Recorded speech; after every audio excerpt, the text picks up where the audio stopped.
So let's go to NBC national political correspondent Steve Kornacki. He's at the big board. Steve, what can you tell us? Okay, yeah. So what I can tell you is their polls in South Carolina are still open, as you can see at the bottom of your screen there, for just under 2 more hours. So what we're getting here, what I'm about to show you, is the first wave of exit poll data. Remember how this works. All throughout the day, we got folks down there on the ground in South Carolina talking to voters as they come out of the polls, accumulating a larger and larger sample size. So they're still out there doing that. People are still out there voting. We're going to have a second and a third wave of this data. So this is preliminary data that we have collected so far. And I'm just going to tell you a little bit about the nature of the electorate that we're learning about from this exit poll data. And I think one of the big questions everyone's had coming into this South Carolina primary is, hey, look, Nikki Haley, we know in New Hampshire, she did exceptionally well with independents, exceptionally well with Democrats. Donald Trump, of course, was running up big margins with self-identified Republican voters. And in South Carolina,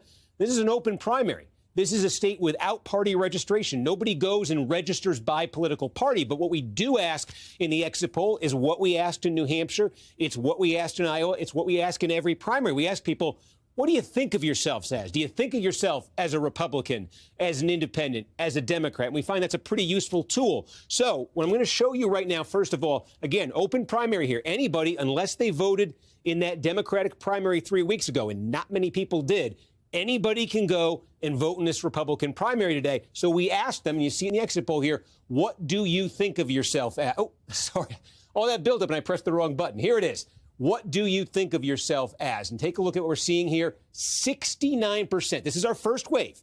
These numbers can change. They generally do change. But in our first wave, 69% of this Republican electorate today in South Carolina calls themselves Republicans. That means, look at this, 21% call themselves independents, 4% call themselves Democrats, and 6% say something else. So you add those other numbers together, and what do you get? You get 31% of the Republican primary electorate in South Carolina not identifying as Republicans, identifying as something other than Republicans, and then 69% calling themselves Republicans. Stress again, I don't mean to sound like a broken record. First wave, there are 2 more to come. We'll see. But the numbers to keep in mind for perspective when we're looking at this are, number one, what did we see in New Hampshire last month? About a month ago, in the New Hampshire primary, what was the split between Republicans and non-Republicans in New Hampshire? It was exactly 50-50. Remember, what we're seeing right here is 69 Republican, 31 non-Republican. So that's what we're seeing preliminarily. And to put this in further context, now I can call up that graphic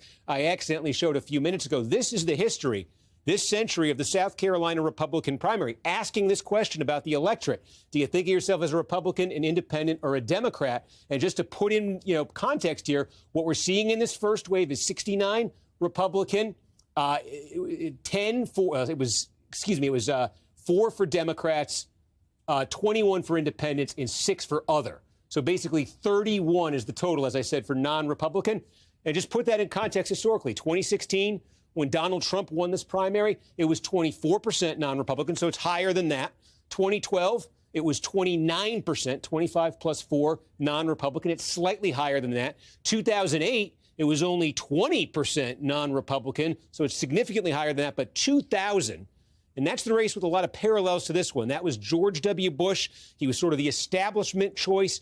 John McCain, he was campaigning as a maverick. The Straight Talk Express, he was getting massive support from independents. He was getting Democrats to flip over and turn out for him. And that year is the highest number we've ever seen, the highest share we've ever seen in a South Carolina Republican primary of independents and Democrats. It hit a combined total of 39% back in 2000. McCain lost that primary to Bush, but 39% is what he managed to turn out there among independents and Democrats. And again, the number we're seeing in this preliminary wave tonight is 31. So it's higher than 16, 12, and 8, but it right now is not reaching those levels that set the record back in 2000. So I think that's a question, and again, we'll see if this changes in subsequent waves at all, but that's a question everybody's been asking about this. A couple others we can quickly show you here.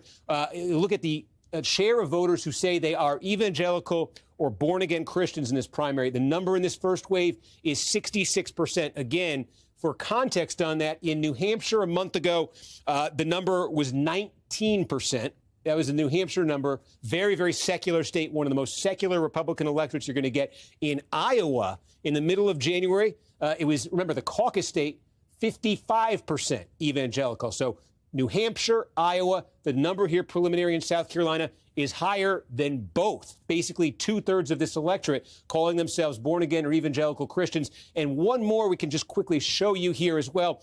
A big dividing line. We talk about this in general elections. It also exists in Republican primaries. It's going to play a key role tonight as the results start to come in. But it is looking at educational attainment here.